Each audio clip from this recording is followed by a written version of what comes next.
How do safety practitioners do their job without being a killjoy? Mark will consider the modern debate about how much to protect children and how much to challenge them. Mark Hennessy.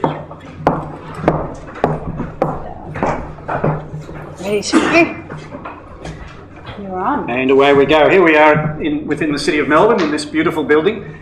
And safe living is a topic I want to present to you. That's the branding we used for the first Hume Community, stage one of the first Hume Community Safety Program.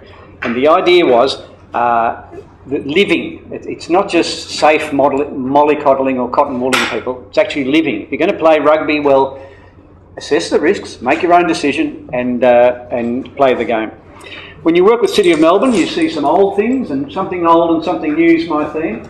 Just have a look at some of the risks there, the working at heights, the manual handling, the ladder about to fall into the trench. So if you ever despair, we have come a long way in the last 60 years as a practitioner. City of Melbourne has some new buildings like this with its lovely reclaimed timber from the docks.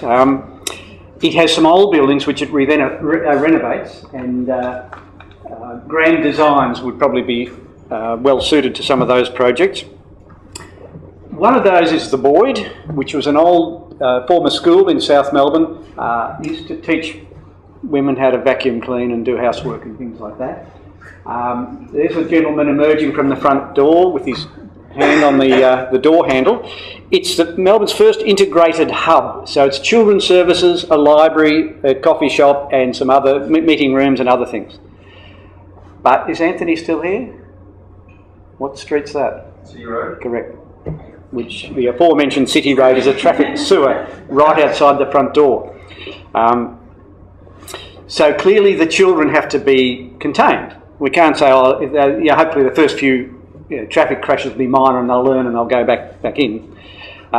So here's the playroom, and the anthropometry tells us that about half of 2-year-olds could reach both of those door handles and out onto City Road. Any self-respecting 2-year-old would be out on City Road in about 2 seconds. So it's a balance. It's a balance. And from the outdoor playground, lovely, the 1200 pool fence, but just over the side there, we kept the top even because it all looks nice, but it ain't 1200 at that point. So I'm not trying to be a killjoy. I got asked, this was their first renovation to put children's services into one of these places. So they did their consultation as they're required under Section 28 of the Occupational Health and Safety Act 2004 to make sure the buildings are safe for the users. But I got asked questions like, what are the injuries to children? So finger jams are one of the things we looked at. Some of their doors were fitted with the finger jam protectors, others were not, and the outside doors need to be protected from high wind. I got asked, I didn't make up these questions, I got asked, will the children drown and fall in the toilet and drown?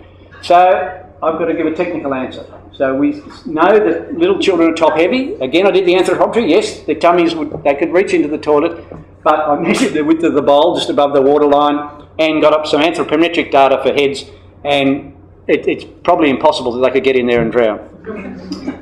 Something old, Kensington Town Hall down near Newmarket Station, beside the train line there. Will the people fall out the windows? The problem is, it's an old building and there's no mechanical ventilation. So the only way to change the air is to open the windows and doors. And that's the view out from the top. There was only one part in it that I said you really need to close the windows, and that was a training room, classroom, which might have, I thought, young people in it who might be new to each other, and sure enough they'd be jumping out onto the veranda and showing off to each other. The others felt they were fine. Will they fall down the stairs? Particularly, will the children fall through the gaps there? And before I got involved, they actually added wrought iron there to bring the balustrade up to the building code requirement. I measured the gaps and they were fine. While we're on the topic of stairs, this is a new... Anyone come here through Footscray Station today? Oh, well. This is a big new purple building down... That's actually brown, I lie.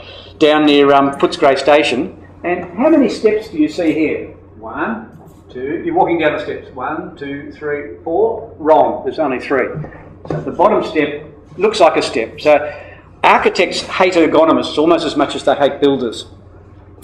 And we try not to come in as a killjoy. Does anyone recognise those stairs? It's a public building at Federation Square. It's the Potter Art Gallery at Federation Square. The stairs are angled. Now, the building code has got formulas to link the length of the step to the height of the rise. As soon as you've got to be traversing the stairs, all of that goes out the window.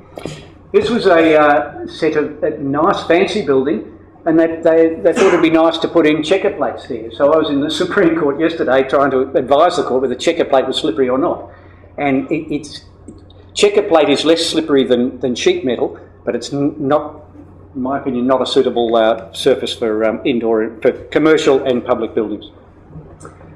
Sorry you can't read this, but that's the city of Greater Dandenong. We don't have anyone here from Greater Dandenong? Yes, we do. There's your lovely new Taj Mahal. Looks sort of like Battlestar Galactica meets the Sphinx or something. We call it Legoland. Legoland. And only been open a couple of months, but beautiful lighting environment, Green Star building like this, but managing the lighting in there is really tricky. So there's going to have to be a bit of fine tuning.